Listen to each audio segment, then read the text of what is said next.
I need your help. My wife is sleeping currently. She's always wanted a fireplace. So what I did was I just bought this. I'm gonna surprise her with it.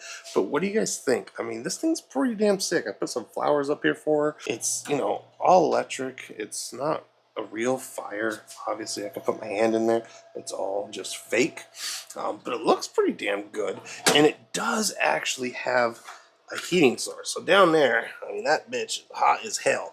But what do you guys think? You think she's gonna like this? Our house didn't have an option for a fireplace, so I kind of got this as a replacement. I think she's gonna love it. If you guys like it and you want to grab yourself one, I'm gonna put the link here so you guys can get one.